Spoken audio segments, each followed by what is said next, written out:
Welcome to MKH। मैं रूबी सिंगाठिया और आज हम बहुत ही मज़ेदार सा चैप्टर यहाँ पर करने वाले हैं जो कि है हमारा चैप्टर नंबर 9। चैप्टर नंबर 9 जो है उसका नाम क्या है, आंकड़ों का प्रबंधन।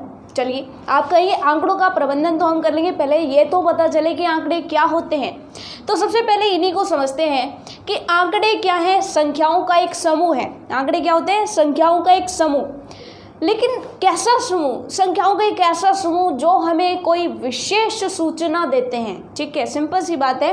जैसे कि मैंने आपसे पूछ लिया कि बताइए कि कुछ जो है, मान लीजिए आपके मोहल्ले के जो भी घर हैं, आसपास जितने भी घर हैं, वहाँ पर किस घर में कितने बच्चे हैं, किस घर में कितने बच्चे हैं। तो आपने क्या किया, आपने शुरू कर दिया गली के पहले घर से। पहले घर में 2 बच्चे थे, छोटे बच्चे, ठीक है, छोटे बच्चे 16 साल से कम उम्र के बच्चे, तो 2 बच्चे थे। दूसरे घर में गए तो 3 बच्चे थे। चौथे घर में गए तो उनके 2 बच्चे थे। तीसरे घर में, चौथे घर में गए तो वहाँ पर 1 बच्चा था। 5वें घर में गए तो वहाँ पर भी 1 बच्चा था। तो ये जो आंकड़े एकत्रित किए आपने इन 5 परिवारों के, ये जो संख्याएं हैं, इनका जो समूह है उसे हम क्या कहेंगे, आंकड़े कहेंगे। ये चीज़ आपको समझ में आ गई। यानी आंकड़े क्या है, संख्याओं का एक ऐसा समूह है जो हमें किसी विशेष सूचना के बारे में जानकारी देते हैं, जो हमें कोई विशेष सूचना देते हैं। ये चीज़ आपको समझ में आ गई। तो ये तो हुआ आंकड़े, ठीक है। अब जब हमारे पास आंकड़े बहुत ज़्यादा संख्या में हो जाते हैं तो फिर इनको इस तरह से लिस्ट बनाना जो है हमारे लिए इजी नहीं रहता है। तो इसका एक और तरीका होता है कि हम इसको सारणी बना करके अच्छे से आंकड़े तैयार करते हैं। ठीक है, एक एग्जांपल लेते हैं कैसे। जैसे मान लीजिए कि आपने अपने पूरे शहर का इस तरह से कर लिया कि देखते हैं किस घर में कितने बच्चे हैं। तो शहर में तो बहुत सारे परिवार होंगे। मान लीजिए कि आपके शहर में 20 परिवार है, मान लीजिए एक बार, या एक वार्ड मान लिया, वार्ड में 20 परिवार हैं, या कोई क्षेत्र मान लिया, सेक्टर मान लिया, एक एरिया मान लिया जिसके अंदर 20 परिवार हैं। 20 परिवार के अंदर देखते हैं कितने कितने बच्चे हैं। तो इसके अंदर 0, फिर 1, 2, 1, 3, 4, किसी परिवार में 5 बच्चे भी होंगे, 1, 1 और फिर 2, 3, इस तरह से अलग अलग जो है बच्चों की संख्या है। किसी परिवार में 2 है, किसी परिवार में 3 बच्चे हैं। ठीक है, 1, 2, 3, 4, 5, 6, 7, 8, 9, 10, 11, 12, 13, 14, 15, 16 और 4 परिवार बचे, मान लीजिए 4, 5, 1 और 2। चलिए ये हो गए हमारे 20 परिवार। 20 परिवारों के इतने इतने बच्चे हैं। ये चीज़ आपको समझ में आ गई। लेकिन ऐसे लिखना हमारे लिए इजी नहीं होगा। हमें ऐसे पता करना है कि 5 बच्चे कितने परिवारों में हैं, 4 बच्चे कितने परिवारों में हैं, 3 बच्चे कितने परिवारों में हैं, 2 बच्चे कितने परिवारों में हैं, किन परिवारों में 1 बच्चा और कितने परिवारों में 0 बच्चे हैं। तो हम क्या करेंगे, इसके लिए एक सारणी बनाएंगे और इन आंकड़ों को लिखने का बहुत ही आसान सा तरीका होगा, वो होगा बच्चों की संख्या। बच्चों की संख्या, यानी कि ये आंकड़े किस चीज़ को दिखा रहे हैं, ये आंकड़े दिखा रहे हैं बच्चों की संख्या को। तो जो आंकड़े आपको दिखाई दे रहे हैं ना, वो पहला कॉलम बनेगा हमारा। कौन कौन से दिखाई दे रहे हैं, सबसे पहले छोटे से लेकर के चलो 0, 1, 2, 3, 4 और 5। हमारे आंकड़ों में मैक्सिमम बच्चों की संख्या कितनी, 5, और मिनिमम सबसे कम कितनी, 0। ठीक है, तो ये लिस्ट आ गई हमारी। अब हम देखते हैं परिवारों की संख्या। परिवारों की संख्या, परिवारों की संख्या बताओ कि 0 कितने परिवारों में है, 0 बच्चे कितने परिवारों में है। तो आप देखो 0 एक बार ही आया है ना, तो आप कह दोगे 0 तो कितनी बार आया है, 1 बार ही आया है। यानी एक ही परिवार ऐसा है जिसमें कोई बच्चा नहीं है, 0 बच्चे हैं। ये चीज़ आपको समझ में आ गई। अब हम चलते हैं नेक्स्ट। अगर देखा जाए कि 1 बच्चे यानी 1 बच्चा कितने परिवारों में है, ठीक है, यानी ऐसे कितने परिवार है जिनके घर में केवल 1 बच्चा है। देखिए 1 कितनी बार आ रहा है, 1, 2, 3, 4, 5, 6 और 7, यानी कि 7 ऐसे परिवार हैं जिसके अंदर 1 बच्चा ही है। ये चीज़ आपको समझ में आ गई। अब देखिए 2-2 बच्चे किस परिवार में, कितने परिवारों में हैं। तो आपने देखा 1, 2, 3, उसके बाद 4 और इधर 5, तो 5 परिवार ऐसे हैं जिनके घर में 2 बच्चे हैं। ठीक है, उसके बाद देखा जाए 3 बच्चों वाले कितने परिवार हैं, तो 3 बच्चे हैं, 1, 2, 3 परिवारों में, 3 परिवारों में 3 बच्चे हैं। ठीक है, उसके बाद देखते हैं चौथा, यानी कि 4 बच्चे कितने परिवारों में हैं। 4 बच्चे कितने परिवारों में हैं, तो आपने अगर देखा जाए तो 1 और 2 ही परिवार ऐसे हैं जिनमें 4 बच्चे हैं, और 5 भी 2 ही परिवार हैं जिसके अंदर 5 बच्चे हैं। अब देखिए अगर आप इन आंकड़ों को देखते हैं, अगर आप इन आंकड़ों को देखते हैं तो आपके लिए कोई भी डिसीजन निकालना बहुत हार्ड हो जाएगा। और ऐसे में अगर मान लीजिए कि आंकड़े हजारों हों, 1000 परिवारों का करने लग गए तो कहीं 2 आएगा, कहीं 3 आएगा, कहीं 4 आएगा, कहीं 5 आएगा, कहीं 6 आएगा, कहीं 1 आएगा, कहीं 2 आएगा। तो जब 1000 संख्याएं हमारे सामने जब लिखी जाएंगी तो उसमें से मान लो कि सरकार ने कोई योजना बना दी कि जिस परिवार में 3 से कम बच्चे हैं उनको तो 500 रुपये मिलेंगे, और जिनके परिवार में 3 से ज़्यादा बच्चे हैं तो उनको 500 नहीं मिलेंगे, क्योंकि योजना चल रही थी हम दो हमारे दो के अंतर्गत। तो उसमें था कि 2 से कम अगर बच्चे हुए तो 500 रुपये दिए जाएंगे इनाम के स्वरूप, और 2 से ज़्यादा हुए तो उनको 500 रुपये नहीं दिए जाएंगे, ठीक है, ताकि जनसंख्या कंट्रोल की जा सके, ठीक है।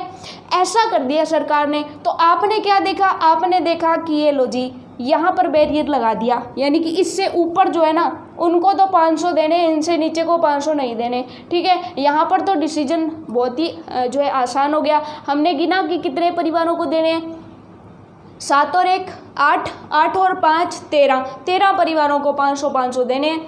लेकिन इसमें अगर देखते और ये अगर आंकड़े बहुत ज़्यादा संख्या में होते तो हमारे लिए इसका डिसीजन मेकिंग बहुत ही हार्ड हो जाता। इसलिए हम क्या करते हैं कि जब भी आंकड़े हमें दिए होते हैं तो उन्हें ऐसी सारणी बना करके अच्छे से लिखते हैं। ये चीज़ आपको समझ में आ गई ना, ठीक है। अब देखिए ये जो संख्याएं हैं ना 1 7 5 3 2 2, ये जो संख्याएं हैं इनको एक तो हम संख्या के रूप में निरूपित कर रहे हैं, ये तो है संख्या, ये तो हो गई संख्या के रूप में लिख रहे हैं कि एक परिवार है तो 1 लिख दिया, ठीक है। ये जो संख्याएं होती है ना इनको लिखने के 2 तरीके होते हैं जो कि हमें यहाँ पर सीखने हैं। एक तो तरीका होता है मिलान चिन्ह वाला, एक तरीका क्या होता है मिलान चिन्ह द्वारा, और मिलान चिन्ह में अगर आपको 1 लिखना है तो आप यूँ 1 डंडा लगा दो। ये चीज़ आपको समझ में आ गई। अगर आपको 2 लिखने होते हैं तो इस तरह से 2 डंडे लग जाते हैं। अगर आपको संख्या 3 लिखनी है तो आपको क्या लिखना पड़ेगा, इस तरह से 3 डंडे लगाने पड़ेंगे। अगर आपको 4 लिखना है तो इसका मतलब आपको इस तरह से 4 डंडे लगाने पड़ेंगे। अगर आपको 5 लिखना है तो इस तरह से 4 डंडे तो लगा लोगे, लेकिन 5वां डंडा आगे नहीं लगेगा। 5 डंडों का एक पैक बन जाएगा कि ये हो गया 5 का, ठीक है। उसके बाद अगर आपको 6 लिखना है तो ये लो 5 का तो एक पैक बन गया, एक और शुरू हो गया, यानी 5 का पैक बनता जाता है मिलान चिन्ह के अंदर। ये चीज़ आपको समझ में आ गई। अब इसी तरह से मिलान चिन्ह की थोड़ी सी प्रैक्टिस कर लेते हैं कि मिलान चिन्ह में इन संख्याओं को कैसे लिखेंगे, ठीक है। लेकिन उससे पहले मिलान चिन्ह में सारी संख्याओं को देख लेते हैं कि कोई भी संख्या हमें दे दी जाए तो उसका मिलान चिन्ह हम कैसे बनाएंगे। जैसे फॉर एग्जाम्पल मैंने आपको कहा कि आपके पास है संख्या 8, उसका मिलान चिन्ह बताओ, तो आप लग जाओगे 1 2 3 4 5 6 7 8, ये लो 8 का एक पैक बन गया, ठीक है। यानी 5 का तो एक पैक था और ये खुला बंडल, ये तो बंद बंडल, ये खुला बंडल, समझ में आ गया। और एक बंडल में कितने आएंगे, 5 आएंगे। ये चीज़ आपको समझ में आ गई। इसी तरह से अगर आपको 9 बनाने हैं तो 1 2 3 4 5 1 2 3 4, तो ये किसको शो करेगा, 9 को शो करेगा। समझ में आ गया। अगर 10 बनाने तो क्या करें, तो 5 के 2 बंडल हो जाएंगे, 1 2 3 4 5 1 2 3 4 5, तो 5 और 5 कितने हो गए, ये हो गए 10। ये चीज़ आपको समझ में आ गई। यानी कि इस तरह से आप करेंगे 1 2 3 4 5 6 7 8 9 10, समझ में आ गया। ऐसे ही 11 हो जाएंगे, 15 पर 3 पैक आ जाएंगे। ये चीज़ आपको समझ में आ गया। तो इस तरह से हम दिखाते हैं मिलान चिन्ह द्वारा। तो एक तो पद्धति हो गई कि हम इन संख्याओं को किस रूप में लिख सकते हैं, मिलान चिन्हों के रूप में। एक और विधि हमारी होती है जिनको हम कहते हैं माफ़ कीजिएगा, कि अगर हम मिलान चिन्ह ना करना चाहें तो एक और विधि होती है चित्रालेख विधि। चित्रालेख विधि कहती है कि अगर आपको लिखना है एक बच्चा, अगर आपको एक बच्चा लिखना है तो एक बच्चा ऐसे बना दो। अगर आपको 2 बच्चे लिखने हैं तो बिल्कुल ऐसे क्या बना दो, 2 बच्चे। ये आंकड़े लिखना थोड़ा सा मज़ेदार हो जाता है, क्योंकि अगर आपको कह दिया जाए कि जाओ ऐसे आंकड़े बना करके लाओ, ऐसे संख्याएं लिखोगे तो आप बोर हो जाओगे। लेकिन ये थोड़ा सा क्रिएटिव तरीका रहता है और आंकड़े इस तरह से अच्छे से और उपयोगी ढंग से जो है एकत्रित किए जाते हैं। ये चीज़ आपको समझ में आ गई? तो आपको तो बस यही करना है, आपको ये तो दिया गया होगा, आपको ये दिया गया होगा या फिर ये बनाना भी पड़ जाए तो हम बना लेंगे ना, ठीक है। और आपको क्या करना है, ये जो परिवारों की संख्या है उसे मिलान चिन्हों के रूप में और चित्रालेखों के रूप में निरूपित करना है, कर दोगे ना। सिंपल सी बात है कि अगर आपको 3 लिखना है तो 3 बच्चे बना दो, इस तरह से बना दोगे, ठीक है। और 4 लिखना है तो आप क्या करोगे, 4 बच्चे बना दोगे, 1 2 3 4। ये चीज़ समझ में आ गई? तो चित्रालेख करना है तो जितनी संख्या है उतने बच्चे बना दो। मिलान चिन्ह है तो डंडियाँ बना दो, लेकिन हर एक 5वीं डंडी टेढ़ी लगेगी, इतना ध्यान रखना, ताकि ये जो है एक पैकेट बन जाए। ये चीज़ आपको समझ में आ गया? तो कोई भी संख्या हो उसका मिलान चिन्ह आप बना लोगे और कोई भी संख्या उसका चित्रलेख आप बना लोगे। अगर बच्चों का कहे तो बच्चे बना दो, गाड़ी का कहे गाड़ी बना दो, जो चीज़ कही है वो बना दो। टेडी बियर का है टेडी बियर बना दो, ट्रैक्टर का है ट्रैक्टर बना दो, आइसक्रीम का है आइसक्रीम बना दो। समझ में आ गया? ठीक है। और साथ में आपको मज़ा भी आएगा इस चैप्टर में, ठीक है। अब चलिए, ये तो सीख लिया कि अगर चित्रलेख और मिलान चिन्ह आ जाए तो हम करेंगे क्या, ठीक है, यानी कि कैसे लिखेंगे। अब चलिए, इस क्वेश्चन में आपको बोल दूं कि परिवारों की जो संख्या है उसे मिलान चिन्हों के रूप में लिखिए। ये कोई क्वेश्चन नहीं है, सिर्फ हम समझ रहे हैं, क्वेश्चन इसके बाद आएंगे, ठीक है। फिलहाल प्रैक्टिस चलिए, है ना मज़ेदार चैप्टर, इतना मज़ा आपको आ रहा होगा, है ना। तो परिवारों की संख्या जो है उसका मिलान चिन्ह सबसे पहले आप बनाइए, मिलान चिन्ह। तो देखिए, सबसे पहली संख्या 1, तो उसको 1 डंडा लगा दो, बस काम खत्म, ठीक है। उसके बाद सिंपल सीधी लाइन खींचनी है, सीधा डंडा, ठीक है। उसके बाद है कि आपको 7 अगर बनाने हैं तो 7 में सिंपल सा तरीका रहेगा, 1 2 3 4 पैकेट बंद 5। उसके बाद 6 और 7, समझ आ गया ना आपको, ठीक है। उसके बाद 5 अगर बनाने हैं तो 1 2 3 4 5। उसके बाद 3 है तो 1 2 3, 2 है तो 1 2, 2 है तो 1 2। इतना इजी सा तरीका होगा मिलान चिन्ह बनाने का। तो मिलान चिन्ह कैसे बनाने हैं ये आपने सीख लिए। अब चलिए, जो चित्र चिन्ह है इसके लिए एक और एग्जाम्पल ले लेंगे, क्योंकि परिवार का चित्र चिन्ह बनाना थोड़ा सा हार्ड हो जाएगा, ठीक है। तो चलिए फिर चित्र चिन्ह है, क्योंकि जिन जिन क्वेश्चन के चित्र चिन्ह हमसे पूछे जा सकते हैं उसको देखते हैं, ठीक है। तो चलिए फिर इसके लिए एक एग्जाम्पल लेते हैं कि मान लीजिए कि एक स्कूल में चले जाते हैं, एक ऐसा स्कूल जिसमें लड़कियों की संख्या बहुत कम है लेकिन लड़कों की संख्या बहुत ज़्यादा है। तो उसमें जो यानी कि जो उस स्कूल में घूमने के लिए आए हैं तो वो पूछते हैं, वो स्कूल के जो भी प्रबंधक वगैरह होते हैं तो उनसे पूछते हैं कि आपके जो स्कूल हैं उसके अंदर जो भी क्लासेस हैं उनके अंदर क्लास में बताइए कि किस क्लास में कितनी लड़की हैं। तो वो कुछ इस तरह से बताते हैं कि जो हमारी फर्स्ट क्लास है ना, जो हमारी फर्स्ट क्लास है उसके अंदर 5 लड़कियाँ हैं। जो हमारी सेकंड क्लास है ना उसके अंदर मात्र 3 लड़कियां हैं, बाकी सारे लड़के हैं। उसके बाद वो बताते हैं कि जो हमारी थर्ड क्लास है ना उसके अंदर 4 लड़कियां हैं। जो हमारी फोर्थ क्लास है उसके अंदर तो लड़कियां हैं ही नहीं, यानी कि 0 लड़कियां हैं। अब वो कहते हैं कि जो 5th क्लास है ना उसके अंदर हमारी जो है 2 लड़कियां हैं। उसके बाद वो कहते हैं कि जो 6th क्लास है उसके अंदर हमारी 1 लड़की है। उसके बाद वो कहते हैं कि जो 7th क्लास है ना उसके अंदर 2 लड़कियां हैं। ये चीज़ आपको समझ में आ गई। मान लेते हैं 7th क्लास तक ये आंकड़ा ये तैयार किया गया, ठीक है, 7वीं तक ये आंकड़ा तैयार किया गया और आपसे पूछ लिया गया कि ये जो है आंकड़े उनके क्या बनाइए, चित्र चिन्ह बनाइए, चित्र चिन्ह बनाइए, या फिर आपसे पूछ लिया गया कि चित्रालेख बनाइए, तो आप कैसे बनाओगे। देखिए आपको क्या लिखना है, लड़कियां, ये है क्या, लड़कियों की संख्या, ठीक है। तो लड़कियों की संख्या किससे बनाते हैं, इस तरह से बनाते हैं, ठीक है। लड़कियों का डायग्राम हम इस तरह से कर सकते हैं, ठीक है। आपकी मर्जी, आप कितना भी खूबसूरत जो है लड़कियों को बनाइए, ठीक है, उसकी चोटियाँ बनाइए, बाल बनाइए, जो भी करिए, हम जो है सिंपल तरीका ये अपनाएंगे, ठीक है। तो 5 लड़कियां बनानी है तो आप क्या करोगे, 1 2 3 4 5, समझ में आ गया आपको। 3 लड़कियां बनानी है तो क्या करेंगे, 1 2 3, ये होता है चित्र चिन्ह। ये चीज़ आपको समझ में आ गया। 4 लड़कियां बनानी है तो 4 बना दो, 1 2 3 4। इतना सिंपल सा है, जो संख्या दिखे उसके जितना ही डायग्राम बना दो बस, ठीक है। 0 है तो कुछ मत बनाओ, 2 है तो 2 बना दिए, 1 है तो 1 बना दी, 2 है तो 2 बना दी। अब आप कहेंगे जी ये जो क्लास है ना उसके अंदर कुछ इस तरह से लड़कियां हैं, तो आप मैच कर लोगे, 5 है, 3 है, 4 है, 2 है, 1 है, 2 है। ये चीज़ आपको समझ में आ गई। तो ये है चित्र चिन्ह। तो चलिए फिर आपको समझ में आ गया कि मिलान चिन्ह और चित्र चिन्ह कैसे बनाते हैं। अब चलते हैं इसके क्वेश्चंस की तरफ। जो प्रश्नावली 9.1 है उसका पहला क्वेश्चन देखिए।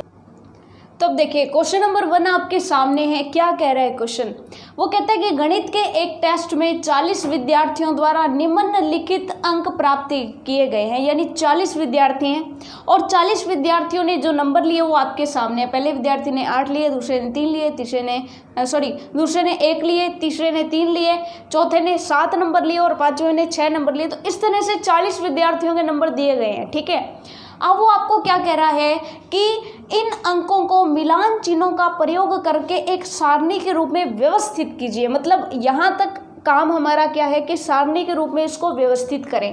तो वही सारणी बनाते हैं। तो सबसे पहले हम यहाँ पर किसका कॉलम बनाएंगे कि कौन से अंक अर्जित किए गए।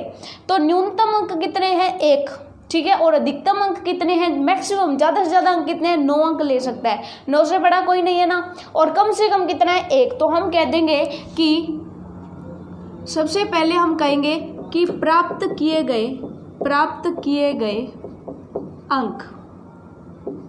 अब बताइए प्राप्त किए गए अंक जो होंगे वो कौन कौन से होंगे? सिंपल सी बात है, 1 होगा, 2, 3, 4, 5, 6, 7, 8 और 9।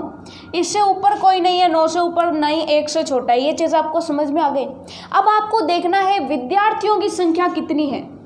विद्यार्थियों की संख्या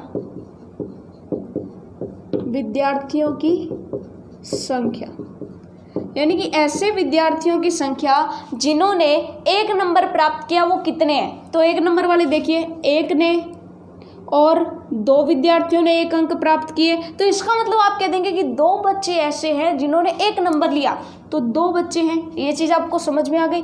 मिलान चिन्ह हम बाद में बनाएंगे, पहले उनकी संख्याएं लिख लेते हैं। ठीक है, अब बताओ 2 नंबर प्राप्त करने वाले कितने विद्यार्थी हैं? ऐसे कितने बच्चे हैं जिनके 2 नंबर आए? तो 2 नंबर वाले देख लो, 1 इधर से लगो, 2, 3 और इधर से लगे तो कोई नहीं। इसका मतलब 3 ऐसे हैं जिनके नंबर क्या है? 2 नंबर है। अब देखो 3 नंबर वाले कितने हैं? तो 1, उसके बाद चलें तो 2, 3, उसके बाद चले तो 3 है। तो 3 नंबरों वाले भी 3 विद्यार्थी हैं। अब देखते हैं 4 नंबर कितने बच्चों ने लिए। तो 4 नंबर लिए 1, 2, 3 और 4, उसके बाद 5, 6 और 7, यानी कि 7 ऐसे बच्चे हैं जिन्होंने कितने नंबर लिए हैं? 4 नंबर लिए हैं। ये चीज़ आपको समझ में आ गई। अब 5 नंबर कितने बच्चों ने लिए देखिए ज़रा, 1, 2, 3, 4, 5 और अगर इधर से आ जाए 6, तो 6 बच्चे ऐसे थे जिनके नंबर क्या आ गए? 5 आ गए। तो इस तरह से आप देख देख करके इनके जो है गिनेंगे कि 5 कितनी बार आया है, 6 कितनी बार आया है। तो देखिए 6 देखिए कितनी बार आया है, 1 बार, 2 बार, उसके बाद 3 बार, 4 बार, 5 बार, 6 बार और 7 बार। तो 6 कितनी बार आए हैं? 7 बार। ठीक है, उसके सामने बनाइए 7 देखना है। अब 7 नंबर कितनी बार आया है? 1 बार, 2 बार, 3 बार, 4 बार और उसके बाद 5 बार, यानी कि 7 कितनी बार आ गया? 5 बार आ गया। ये चीज़ आपको समझ में आ गई। 8 कितनी बार आया है ये देखना है आपको, 1 बार, उसके बाद 2 बार, 3 बार, 4 बार और बस 4 बार जो है आपका 8 है। यानी 4 विद्यार्थी ऐसे हैं जिनके 8 नंबर आए। और सबसे ज़्यादा नंबर कितने विद्यार्थी गए, यानी 9 नंबर कितने बच्चों ने लिए ये देखते हैं। तो 1, 2 और 3, यानी कि 3 बच्चे ऐसे हैं जिन्होंने 9 नंबर लिए हैं। ये चीज़ आपको समझ में आ गई। लेकिन हमें तो क्या करना है, इन्हें मिलान चिन्ह बनाने हैं। तो इनके मिलान चिन्ह बनाइए ज़रा। मिलान चिन्ह जब भी बनाने होते हैं तो सिंपल सा काम करना है, जितना यहाँ पर नंबर है उसका मिलान चिन्ह बना दो। 2 बनाने हैं तो सिंपल सी बात है, 2 डंडे लगेंगे। 3 बनाना है तो 1, 2, 3, बात खत्म। 3 बनाने तो 1 2 3 बस खत्म। 7 बनाने तो क्या करेंगे, 7 बनाने के लिए 1 2 3 4 और 5वां एक पैकेट बन गया। ये चीज़ आपको समझ में आ गई। 6 और 7 समझ में आ गया आपको। 6 बनाने हैं तो 1 2 3 4, 5वां टेढ़ा होगा और एक 6। ये चीज़ आपको समझ में आ गई। यानी 5 के पैकेट में रखने हैं। अगर 5 से कम है तो उसको खुला छोड़ दो, ठीक है। अब देखिए अगर 7 बनाने तो क्या करेंगे, 1 2 3 4 5 6 7, ठीक है। इसके सामने ये, इसके सामने ये, इसके सामने ये, ठीक है। अब 5 का बनाने तो क्या करें, 1 2 3 4 और 5। अब समझ में आ गया ना आपको। 4 बनाने तो 1 2 3 4, 3 बनाने तो 1 2 और 3, ठीक है। तो ये हो गए मिलान चिन्ह। तो यहाँ तक तो क्वेश्चन हमारा कंप्लीट हो गया। हमने मिलान चिन्ह के रूप में, एक सारणी के रूप में इनको व्यवस्थित कर लिया मिलान चिन्ह का प्रयोग करते हुए, ठीक है। अब वो क्या कहते हैं, अब वो क्वेश्चन भी पूछ रहा है, और वो क्वेश्चन अगर इससे करोगे ना तो बहुत हार्ड लगेगा, लेकिन इससे करोगे तो बहुत आसान लगेगा। देखिए फर्स्ट पार्ट वो क्या पूछ रहा है, फर्स्ट पार्ट वो पूछ रहा है कि ज्ञात कीजिए कितने विद्यार्थियों ने 7 या उससे ज़्यादा अंक प्राप्त किए हैं। या तो 7 प्राप्त किए हैं या फिर 7 से ज़्यादा प्राप्त किए हैं। तो 7 आना चाहिए या फिर 7 से ज़्यादा आनी चाहिए। तो यहाँ पर लाइन लगा ली। 7 से ज़्यादा यानी कि ये सारे आ गए ना। 7 से ज़्यादा कितने विद्यार्थियों के अंक आए, 5 4 और 3। जोड़ दो कितने विद्यार्थियों के 7 या 7 से ज़्यादा अंक आए, 5 विद्यार्थी, 4 विद्यार्थी और 3, 5 और 4 9, 9 और 3 12, यानी कि 12 ऐसे विद्यार्थी हैं। 5 + 4 + 3, इनके तो 7 नंबर आए, इनके 8 नंबर आए और इनके 9 नंबर आए, लेकिन सभी के 7 से ज़्यादा है ना, ठीक है। तो सिंपल सी बात है, लेकिन यहाँ से गिनना बहुत हार्ड हो जाता आपके लिए। पहले आप 7 गिनते कि 7 किस किस के हैं, फिर देखते 8 किस किस के हैं, फिर देखते 9 किस किस के हैं, और कई बार अगर एक आधा छूट जाता तो बहुत कन्फ्यूज़न हो जाती है ना। तो ये देखो कितना आसान तरीका है। हमने यहाँ पर लाइन लगाई, उससे 5 4 3 तीनों को जोड़ा और कितना आ गया, 12 आ गया, ठीक है। इतना सिंपल सा क्वेश्चन हो गया। उसके बाद इसका बी पार्ट देखिए। बी पार्ट हमें कह रहा है कि कितने विद्यार्थी ऐसे हैं जिन्होंने 4 से कम अंक प्राप्त किए हैं, उनको फेल करते आ जाओ। तो बताओ कितने विद्यार्थियों ने 4 से कम अंक प्राप्त किए। आप फटाक से बता दोगे कि 4 से कम बोला है, 4 नहीं बोला है। तो 4 से कम वाले लाइन खींच दो। 4 से कम वाले कितने विद्यार्थी फेल हो जाएंगे, 3 और 3 6, 6 और 2 8, यानी कि 4 से कम वाले कितने, 8। क्वेश्चन में नहीं बोला है फेल करना है, हम कर रहे हैं ना। चलिए 3 और 3 6, 6 और 2 8, तो आप कह देंगे 8 विद्यार्थी ऐसे हैं जिन्होंने 4 से कम अंक प्राप्त किए हैं। तो देखिए इतना इंटरेस्टिंग सा है, कर लोगे ना अब आप क्वेश्चन। इतना आसान सा क्वेश्चन आएगा, बिल्कुल सिंपल वाला क्वेश्चन। अब देखिए आपकी स्क्रीन पर है ना, इसका क्वेश्चन नंबर 2 है, देख लीजिए आपकी स्क्रीन पर, क्योंकि इस क्वेश्चन को यहाँ पर लिखना पॉसिबल होगा नहीं। तो आपकी स्क्रीन पर आपका सेकंड क्वेश्चन है। क्या कहता है कि कक्षा 6 के 30 विद्यार्थियों की मिठाइयों की पसंद निम्नलिखित है। यानी पहले विद्यार्थी को लड्डू पसंद है, दूसरे को बर्फी, तीसरे को फिर से लड्डू, चौथे को जलेबी, 5वें को लड्डू, छठे को रसगुल्ला, 7वें को जलेबी, 8वें को लड्डू, फिर बर्फी, रसगुल्ला, लड्डू, जलेबी, जलेबी, रसगुल्ला, लड्डू, रसगुल्ला, जलेबी, लड्डू, रसगुल्ला, लड्डू, बर्फी, रसगुल्ला, रसगुल्ला, लड्डू, जलेबी, रसगुल्ला, लड्डू, रसगुल्ला, जलेबी, लड्डू। देखिए इतने जो है मिठाइयाँ हैं, तो सिंपल सी बात है कि इतनी मिठाइयाँ आपके मुँह में पानी आ गया होगा, है ना। तो चलिए आपको जो भी पसंद है। अब वो क्वेश्चन पूछ रहा है कि पहले तो वो कहते हैं कि ये जो पसंद है ना, इसको एक सारणी में लगाइए। तो हम क्या कर देंगे, सबसे पहले सारणी बनाएंगे। यहाँ पर तो हम लिखेंगे पसंद, यहाँ पे तो लिखेंगे पसंद की विद्यार्थियों को कौन कौन सी मिठाइयाँ पसंद है। देख लीजिए कौन कौन सी मिठाइयाँ पसंद है। 1 नंबर पे तो आ रहा है लड्डू पसंद है, ये चीज़ आपको समझ में आ गई। लड्डू पसंद है, और लड्डू के बाद कौन है, बर्फ़ी है, बर्फ़ी पसंद है, ये चीज़ आपको समझ में आ गई। उसके बाद देखिए बर्फ़ी, लड्डू, जलेबी, जलेबी एक नया नाम आया, जलेबी भी पसंद है कई लोगों को। और कौन कौन सी मिठाइयाँ खिला रहे हो आप, रसगुल्ले भी खिला रहे हो। अच्छा रसगुल्ला, ठीक है।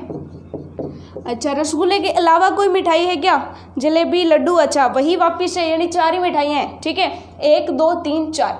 अब हम देखते हैं कि कितने विद्यार्थी हैं जिनको जलेबी पसंद है, जिनको लड्डू पसंद है, बर्फ़ी पसंद है, वगैरह वगैरह, ठीक है। तो सबसे पहले हम देखते हैं विद्यार्थियों की संख्या। विद्यार्थियों की संख्या। ये चीज़ आपको समझ में आ गई।